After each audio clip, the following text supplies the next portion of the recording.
Hello, welcome to Revelation Greatest Hits.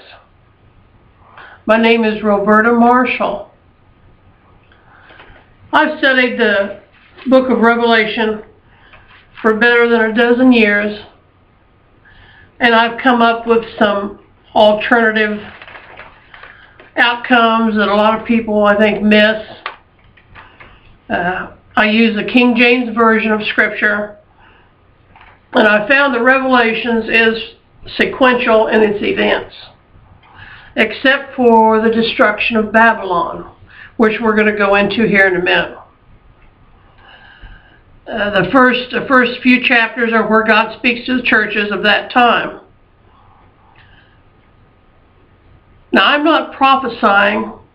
I'm not trying to take the place of prophecy of John's visions. I just feel like he saw some things that he didn't know what they were. He had no idea of, for example, air flight, radio,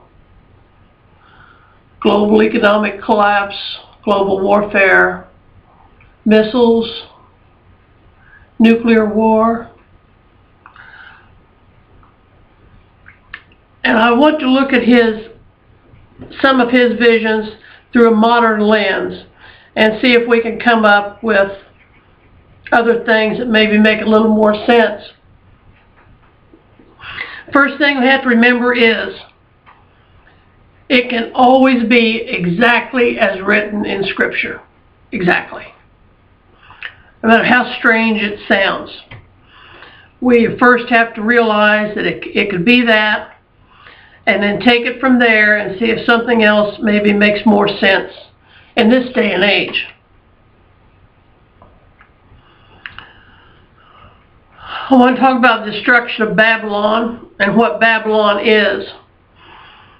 Babylon, and the reason I wanted to mention it first, is I think it's going to be destroyed a lot sooner than what it's shown back in chapter 18. I think it's going to be destroyed any day now in the events of chapter 6, which are just about ready to happen. Chapter 5 describes, or chapter 6 starts with the horsemen, and then it goes into the sixth seal opening, describes earthquakes, and goes on to describe earth changes and celestial events. So I think that Babylon is going to be destroyed before those celestial events start. Babylon is a city. It's a city.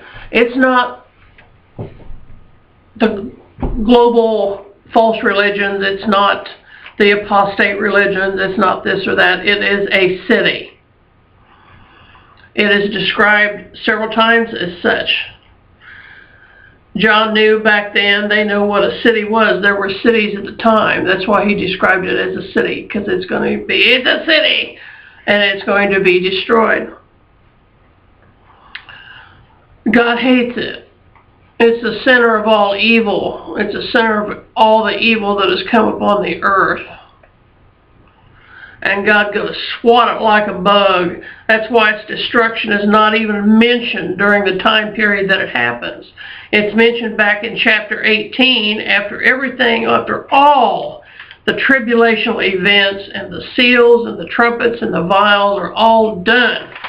An angel comes down to John and says there came one of the 7 angels which had the 7 vials and talked with me, saying to me, come hither, I will show you the judgment of the great whore. So it's almost like an afterthought that God allows this angel to come down and show John what happened to Babylon. So it really had happened back there any day now.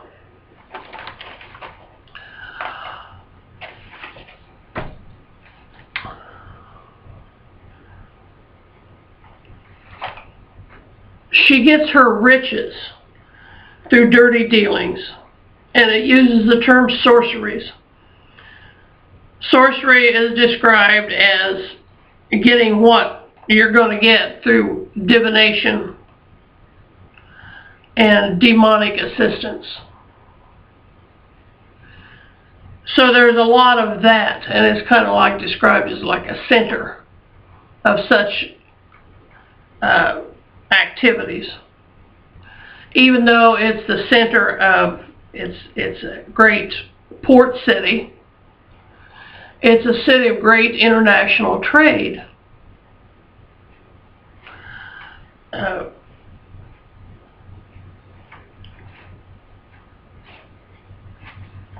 Has influence over all people, multitudes, nations, and tongues. It has this great influence. This city does, and its dirty dealings. And it says her merchants were the great men of the earth. Well, that makes me think of the stock market. So there are probably a handful of cities on the earth that could fit in to this description. I'll leave it to the listener to figure out maybe what you think would most apply, which one would most apply. Her destruction begins in chapter 18. Babylon is fallen, and the kings of the earth who have participated in this great accumulation of wealth and shafting the other countries and everything, and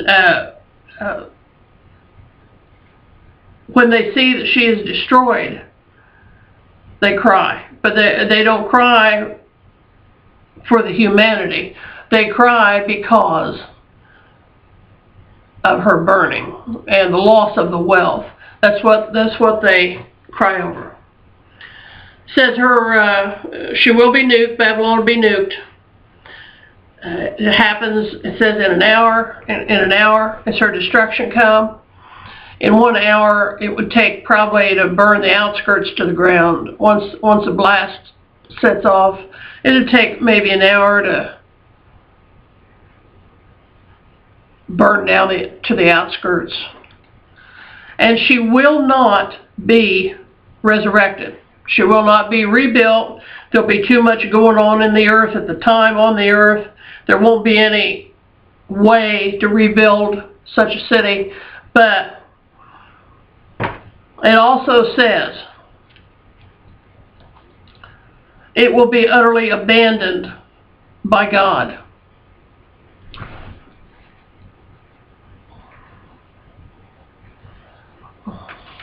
Where am I at? Okay, chapter 18, verse 23. It talks about all these wonderful things that were in this big city, the riches and the wonderful things, and it says, but then all these things will be gone. Verse 23, and the light of a candle shall shine no more at all in thee, and the voice of the bridegroom and of the bride shall be heard no more at all of thee. For thy merchants were the great men of the earth, for by thy sorceries were all nations deceived. And when it says that the voice of the bridegroom will be heard no more in thee, the bridegroom is Christ. So that will be heard no more. And the voice of the bride will be heard no more at all in thee. So that's his followers. There won't be any followers in this rubble. It will not be rebuilt, and it will be utterly abandoned by God. And the merchants were the great men of the earth, and by their sorceries were all nations deceived. So this is a great. I think it's a international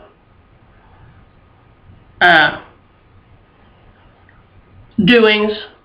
And of course, I think of international doings, I think of the United Nations. That's all I'm going to say about that.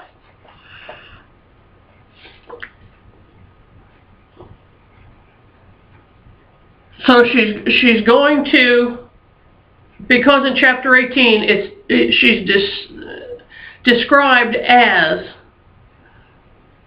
still up and running. She hasn't been hurt yet. She certainly hasn't been destroyed yet. it looks like she's not going to be destroyed. She's going to be destroyed before that up here in the sixth seal. Also, I know that she's going to be nuked because in 3 separate verses it talks about her burning. Like when John was having his vision, he knew something was special about the fire that was destroying her. And he couldn't understand it, of course. He couldn't understand nuclear war. But he wrote it down in 3 separate verses in chapter 18. Verses 10, 15, and 17. Verse 10. Standing afar off for fear of her torment. People were standing. Verse 15. The merchants, blah, blah, blah, standing afar off for the fear of her torment. Verse 17. The ships and the company and ships and sailors stood afar off. There's only one kind of fire you'd have to, even after it's burnt to the ground, you'd have to stand way, way off for. And that's a nuclear fire. To stand downwind of the radiation. So that's it for Babylon, and it's coming up pretty soon. Well, thank you. This has been Revelation Greatest Hits. Look for the ebook. Thank you.